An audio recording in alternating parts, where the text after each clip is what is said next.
ಹನುಮಾನ್ ಸಾರಿಗೆ ಸಂಸ್ಥೆಗಳನ್ನು ಕಟ್ಟಿಬೆಳೆಸುವಲ್ಲಿ ಪ್ರಮುಖ ಪಾತ್ರ ವಹಿಸಿದ್ದ ಶತಾಯುಷಿ ರವೀಂದ್ರ ನಾಯಕ್ ನಿಧನರಾಗಿದ್ದಾರೆ.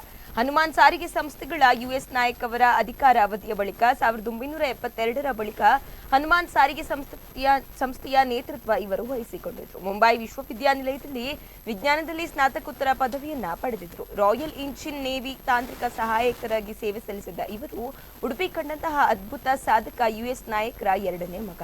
ದೆಹಲಿಯಲ್ಲಿ ವೈಜ್ಞಾನಿಕ ಸಂಶೋಧನೆಯನ್ನ ಮಾಡುತ್ತಿದ್ದ ಅವರು ಬಳಿಕ ತಂದೆ ಯುಎಸ್ ನಾಯಕ್ ಅವರಿಗೆ ಆಪ್ತ ಸಹಾಯಕರಾಗಿ ಹನುಮಾನ್ ಮೋಟರ್ಸ್ನಲ್ಲಿ ತಮ್ಮ ಕೆಲಸ ಆರಂಭಿಸಿದ್ರು. ಯುಎಸ್ ನಾಯಕರ ಬಳಿಕ ಹನುಮಾನ್ ಸಾರಿಗೆ ಸಂಸ್ಥೆಗಳನ್ನ ಉತ್ತುಂಗಕ್ಕೆ ಹೊತ್ತೊಯ್ದ ಕೀರ್ತಿ ಇವರಿಗೆ ಸಲ್ಲುತ್ತದೆ. ಈ ಕಾರಣದಿಂದಲೇ ರವೀಂದ್ರ ನಾಯಕ್ ಅವರಿಗೆ ಸಾರಿಗೆ ರಂಗದ ಭೀಷ್ಮ ಎಂಬ ಬಿರುದು ಸಲ್ಲಿಕೆಯಾಗಿತ್ತು. ಕುಂದಾಪುರದಿಂದ ಬಸ್ರೂರಿಗೆ ಹಾಗೆ ಜಿಲ್ಲೆಯ ವಿವಿಧ ಭಾಗಗಳಿಗೆ ಮೊದಲ ಬಾರಿ ಬಸ್ ವ್ಯವಸ್ಥೆ ಕಲ್ಪಿಸಿದ ಕೀರ್ತಿ ರವೀಂದ್ರ ನಾಯಕ್ ಅವರಿಗೆ ಸಲ್ಲುತ್ತದೆ.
ಇವರ ಸಾವಿಗೆ ಹಲವು ಗಣ್ಯರು ಸಂತಾಪ ಸೂಚಿಸಿದ್ದಾರೆ.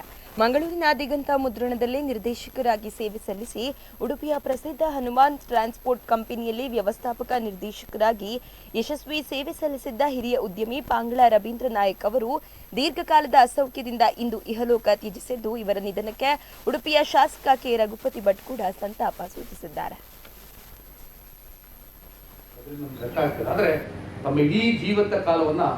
ಬಹಳ ಒಂದು ಇವತ್ತು ಗಾಂಧಿ ಜಯಂತಿಯ ದಿವಸವೇ ಅವರು ತೀರಿ ಹೋಗಿರ್ತಕ್ಕಂಥದ್ದು. ಪ್ರಾಯಶಃ ಗಾಂಧಿವಾದವನ್ನ ಅತ್ಯಂತ ಯಶಸ್ವಿಯಾಗಿ ನಮ್ಮ ಜಿಲ್ಲೆಯಲ್ಲಿ ಜಾರಿಗೊಳಿಸಿದವರ ಪೈಕಿ ರವೀಂದ್ರ ನಾಯ್ಕರು ಇತ್ತೀಚೆಗೆ ಇರುವಂತಹ ಕಡೆಯಲ್ಲಿ ಪ್ರಮುಖರು ಅಂತ ನನಗೆ ಅನಿಸ್ತಾ ಇದೆ. ಅಂತ ಒಬ್ಬ ಶ್ರೇಷ್ಠ ಒಬ್ಬ ಮಾರ್ಗದರ್ಶಕ, ನಮ್ಮ ಇಡೀ ಜಿಲ್ಲೆಗೆ ಒಬ್ಬ ಮಾರ್ಗದರ್ಶಕನಾಗಿ ತುಂಬಾ ಅಭಿವೃದ್ಧಿಯ ಕೆಲಸವನ್ನು ಮಾಡಿದ್ದಾರೆ.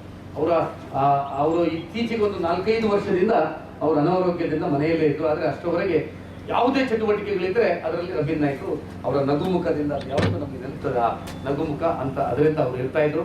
ಒಬ್ಬ ನಮ್ಮ ಪಾಂಗಳ ರವೀಂದ್ರ ನಾಯ್ಕ ಇವತ್ತು ನಮ್ಮ ನಗಲಿದ್ದಾರೆ. ನಾನು ವಿನಂತಿ ಮಾಡ್ತಾ ಇದ್ದೇನೆ ಅವರ ಆತ್ಮಕ್ಕೆ